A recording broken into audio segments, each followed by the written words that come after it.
I just want to share some thoughts on the politics of inclusion.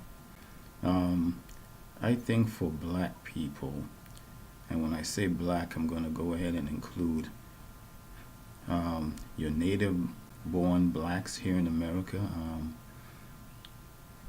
Afro Caribbeans, Africans that moved here from the continent, um, whether first generation or their offspring. I think one of the dangerous things about the politics of inclusion is that it distracts you from your independence and you find yourself following leaders that don't have your best interest in mind. There's really nothing that this politics of inclusion offers to your self empowerment.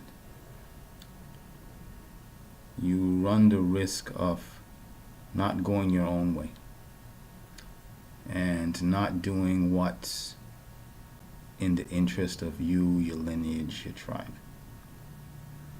You're foregoing all those things on the hopes that you will be included into a system or a group meeting criteria that always changes. Um, Hence, keeping the number of us that can enter, keeping that number capped. To me, that's not freedom. That's not liberty. It doesn't serve me well. It doesn't serve my family well. I have yet to see within the past 50 years any type of policy advocacy coming out of the black political elite that has done me any good. The typical argument is, well, we had the Civil Rights Act of 64 and the Voting Rights Act of 65. Those are laws, pieces of paper, designed to regulate the movement of human capital, black people. That's what they're about. Um, Nothing in those pieces of legislation that speak to what's the most important thing to blacks in this political economy, which is capital and the access to it and the ability to carve out your own path. Pieces of legislation are just distraction. When you look at the numbers over the past 50 years, blacks have not advanced in this country. Blacks can't claim to own this country. It amazes me the over-indexing that blacks have when it comes to their allegiance.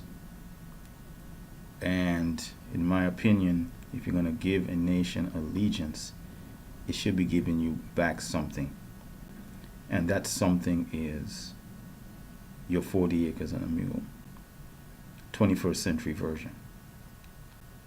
Black people are not asking for that. They're asking for inclusion. They're following this black elite that is selling an inclusion game that they're the only ones who are benefiting from it. Not you, not me. And it's time for blacks to take a course that I refer to as reverse colonization. Blacks were colonized and brought here as a result of colonization.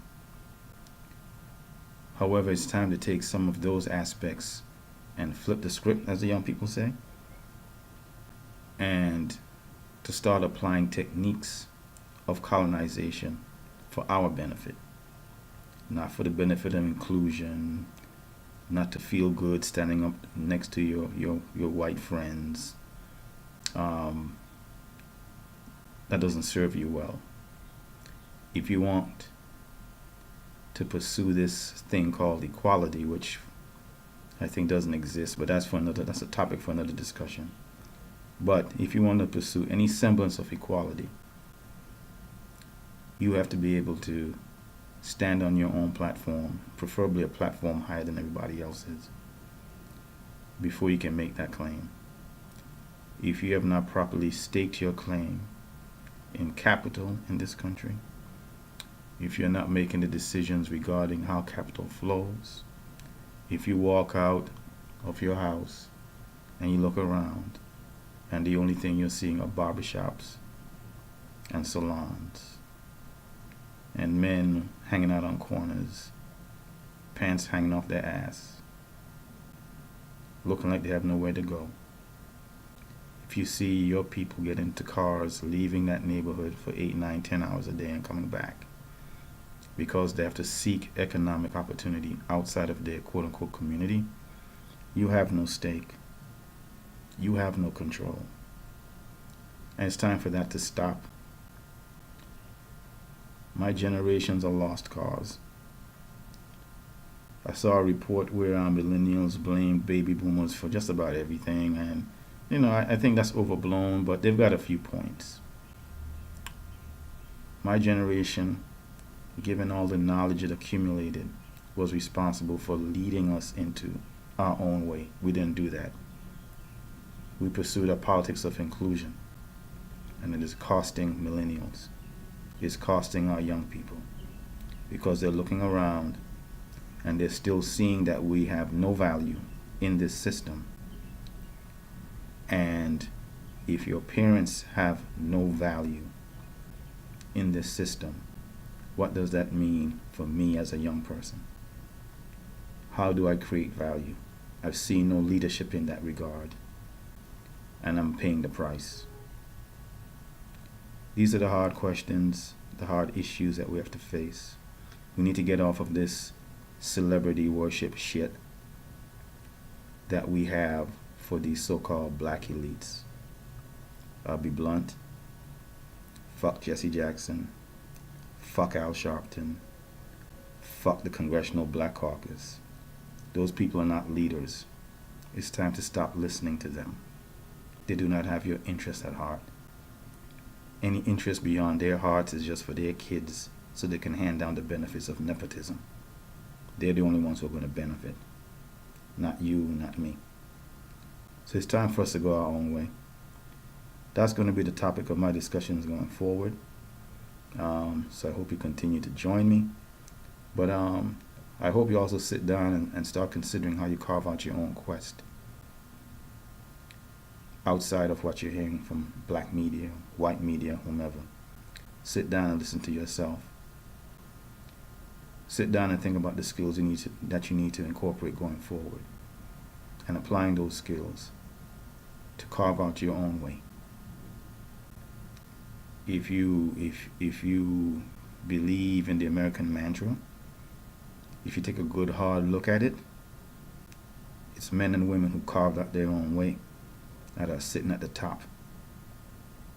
Now, people who chose to be included or want to be included, no.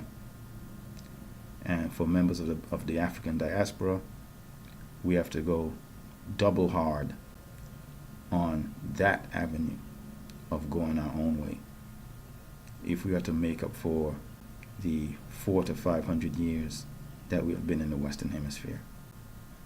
Anyway, just some thoughts.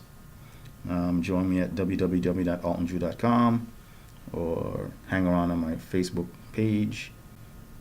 Share some comments. Look forward to talking to you next time. Bye.